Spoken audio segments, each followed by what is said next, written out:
This is Tonight. I'm Bruce Whitfield. Yes, I'm wearing a cap, I'm wearing a golf glove, and if you can see, I'm wearing shorts as well. I apologize for the knees. Welcome to the show. It's nice to have you with us. We are at Steyn City today, the 6 billion rand development in Midrand between Johannesburg and Pretoria. Probably one of the biggest private sector residential lifestyle developments in the world right now. It doesn't really shape up with government infrastructure projects, but this is the brainchild of Douw Steyn, the auto and general insurance magnate who's made a lot of money out of insurance, not only in South Africa, but in the United Kingdom as well. The property was bought by Giuseppe Plumari. Originally, it was going to be an industrial estate, but Giuseppe Plumari and Douw Steyn had collaborated on other developments in the past, including the Saxon, where A Long Walk to Freedom was written, of course, and they figured to themselves, why not take this into a mixed-use development? Why not take this into a lifestyle development? Giuseppe Plumari, welcome to the show. Nice to have you. Thank you, Bruce. How long has this been in development? The dream first started with Douw when about 8-9 years ago. We changed it from the industrial. He expressed interest in developing a city like none other. And we've been developing it ever since. It's a big risk. I mean, this is a 6 billion rand development. Douw Steyn could have taken his 6 billion rand and put it anywhere in the world. Why did he choose what was, up until 8 or 9 years ago, a piece of felt, a piece of scrub located between Dainfern over there A and mind Whitfield one over at there? that. Absolutely. I think his motivation is purely passion. I think he's very loyal. He's going to South make money out of it African as well. subject. Come on, he's going to make money. I think Hopefully. he makes money out of what he does best, in which is insurance. And sure, the development, I think, will make money.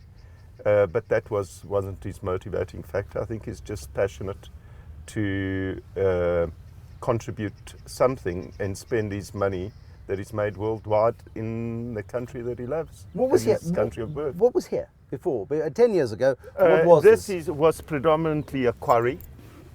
Zevenfontein community lived on the horizon there, in which we relocated to Cosmo City together with government. They provided 5,500 homes. And it was pretty much fallow land. And the Yuxke run through here, right? Absolutely, yes. It looks pretty pristine. Have you had much of a job in terms of tidying that up? I think we've spent many millions re-establishing the bush into its original state. One comes here, the traffic's a nightmare. People are notoriously four-ways in Johannesburg, high-density living. Yes. But there's also a massive building project going on, something like a 6-lane highway under development. Yes. That's also being funded by yourselves. You've kind of had to collaborate extensively. Look, in haven't you? order to do the development of Douw's dreams here and to bring the type of residential development into functionality, we had to take the road infrastructures into consideration. And one of the first commitments that we made was to upgrade William Nicol to the status that it's been upgraded to, in which is in total, by the time it's finished, is a 900 million rand project. But that's public-private participation. You pay for the road, the local government allows you to develop the property. No, it's more than that. I think we undertook to develop the road, and Gautrans undertook to fund 2/3 of that. Okay, so there's a project So- underway. I'm very keen to see what Jack Nicklaus has done, because you've got him to design an 18-hole championship golf course. It looks flippin' terrifying from where we are over here.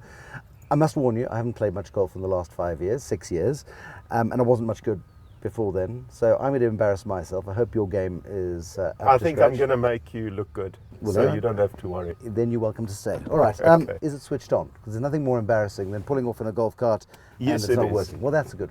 We'll see you on the first tee, producers. Off we go. Thank you. The Royal Port Alfred is a beautiful old golf course. I mean, it's not quite the same sort of...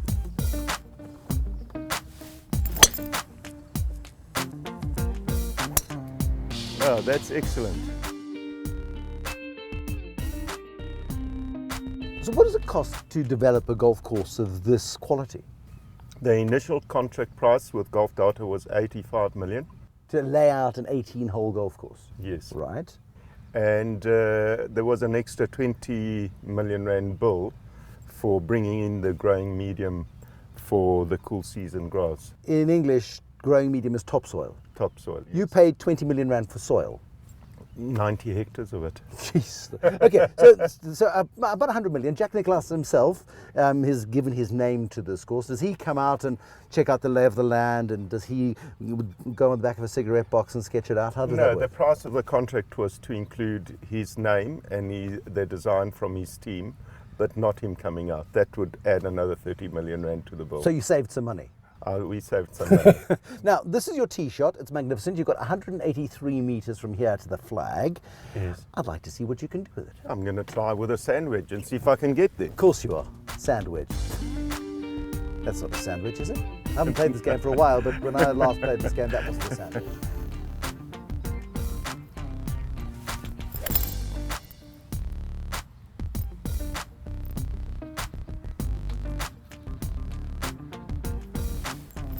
Oh! That was a Bruce shot.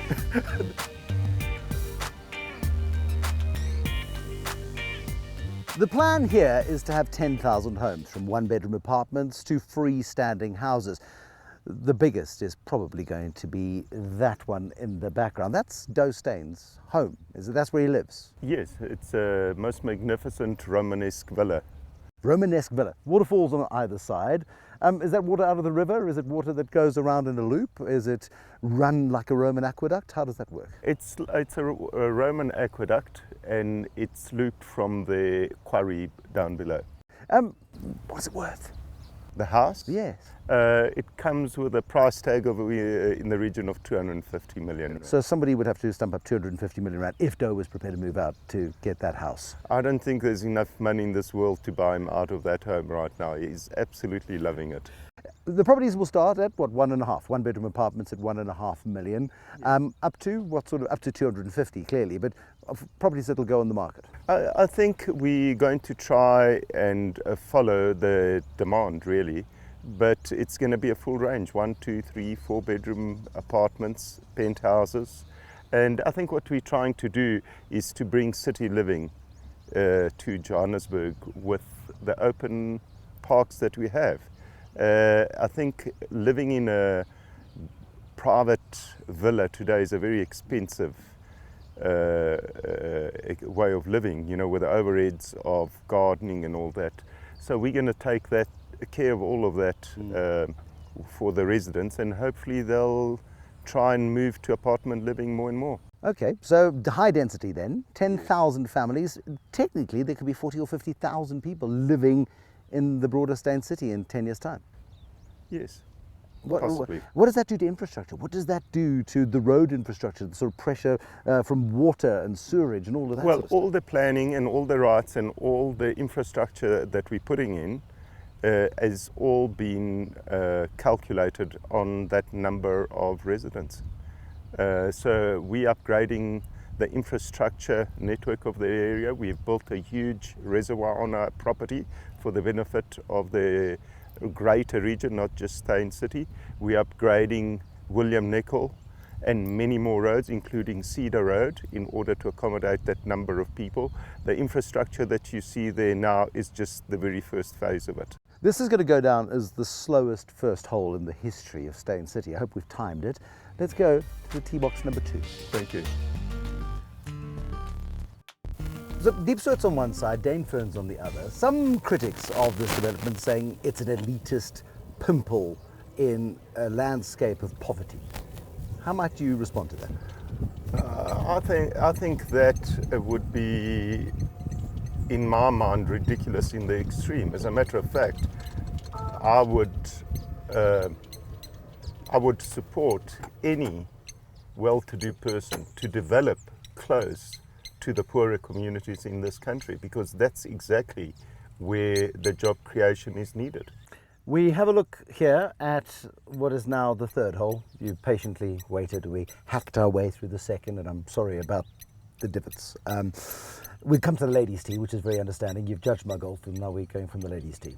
Should we take hole number 3 from the ladies? Yes. Incidentally, these little bridges in front of you have been built by the people and contractors from Dipsloot. The stone looks local. I mean, you Yes. said this was built on the side of a quarry. Does the stone come out of the original quarry? Yes, it does. It's all local stone, and built by contractors in the local community. This is a monster of a hole. It's 458 meters. Yes. I'm assuming it's a par 5. Yes, it is. I'm going to let you go first. Because Okay. you need to show me the way again. Okay.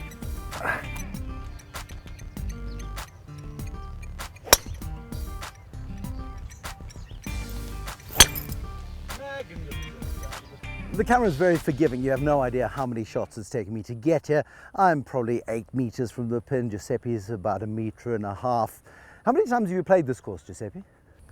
I've played it at least 10 times. So you've got local knowledge. I've got local knowledge. Okay, you've got local knowledge. When this is all finished, is this a public space? Is it exclusively for the use of the residents and their guests? Ultimately, it's going to be exclusively for the use of the residents. So it's not going to become a shopping mall. It's not going to become a Monte Casino of the North. No. It's really what we're aiming at here is quality of life for the residents, where children can run around freely and meet the neighbors and enjoy life. Well, okay, you need to show me a line, please. I need a line on here. Okay. This is a big putt. I'll go straight for the hole, really. Yeah, I don't think there's too much in it. I agree with that. Maybe a little bit from the right. Boom! Thank you, Bruce. Thanks for the game. That was magnificent. Thank you, Well Giuseppe. played. So Andrew Golding Yes. is starting to market this, but there's very little actually built. How are you going to market a building site? Well, we're selling urban. There's 300 urban that we're selling on launch, and over and above 94 apartments, 19 res 2 units, and about 13 res 1s. Okay, now res 1s, res 2s, what are those? Res 1 would be the freestanding common stand in suburbia with a single home on it. Res 2 is a smaller stand with a single home on it, and Res 3 is apartment living. All right. Now, Andrew Golding says he's expecting this to be a 5 to 7 year sales process as far as an estate agent is concerned. Is that the view? By 2020, this development is done, the builders are off site, and everybody's living the dream? I think that could be a view, but of course the market is going to determine that, the pace of their development and the take-up. And how much uptake have you got? How much interest have you got? You've been in development for 30 years. There's an incredible amount of interest on Steyn City just because of its luxurious lifestyle that we've created here. But nothing like this has ever been developed in South Africa. Giuseppe, you've been in developments for a long time. What is your sense? What does your gut tell you? 11 years ago, Yes. you started conceptualizing the dream. It's finally coming to fruition. It takes a hell of a lot of vision and courage and investment to get to this point. Yes. Is it done by 2020? I think it's a big ask. I think it's depending on the uptake and a lot to do with the economy, on how the accessibility to finance is going to turn out to be in the shorter term. And are banks responsive? Yes, they are. We have talked to all of them and they're all on board. But still, you've got to earn the money to be able to afford it. There we go. Giuseppe Plumari, thank you very much. That's been Tonight with Bruce Whitfield. Here at Steyn City, the golf course is in place. It is magnificent. It's got more divots in it than when we arrived this morning. I'm sorry about that. Hopefully, by the time you come in March next year, when Andrew Golding starts promoting this particular property, the grass has grown over the damage that I've done. That's been Tonight with Bruce Whitfield. Thank you for watching, and we'll join you again tomorrow. Good night.